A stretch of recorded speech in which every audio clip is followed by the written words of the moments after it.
Monday morning, let's get to a story still developing out of the district this morning. Unpaid traffic tickets. We told you D.C. Public Works Department reported millions in unpaid tickets last year, and now we wanted to find out what's being done to fix that. Jess Arnold spoke with the council member in charge of that committee. Jess, you're live from D.C. headquarters this morning. This is such a riveting story. What did they have to say? Well, this council member, it's Brianne Nadeau, she said that we really need to invest more in the technology that we know works. She'll talk a little bit more about that in this piece you'll see, and that we need to try to think creatively to hold these repeat offenders accountable.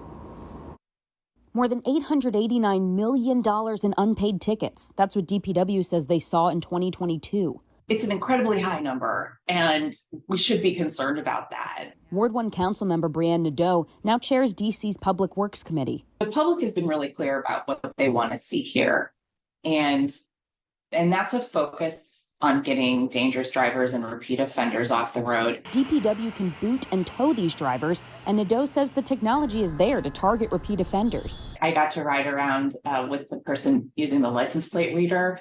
When there's a scofflaw vehicle, that's one with unpaid fines, it pops up like a big alert on the screen so that we can call for a boot or a tow. The technology is actually with us. It's just making sure that as a government, we're prioritizing safety when we think about parking enforcement. DPW shared in a FOIA request that in 2022, they booted about 783 cars a month.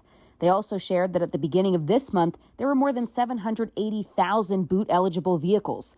That means they were only able to boot about 1.2% of them. On the mayor's part, Bowser announced in last week's budget proposal that they also plan to start adding the approved 342 automated traffic enforcement cameras this year.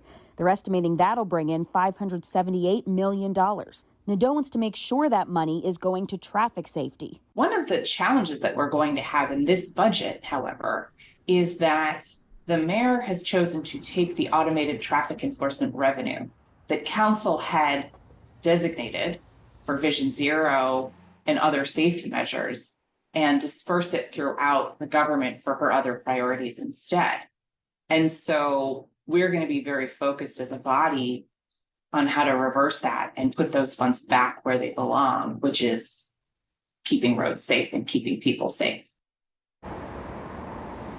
Now, Nadeau says one of the big issues is holding Maryland and Virginia drivers accountable. We're going to talk more about that in an hour at 6:30.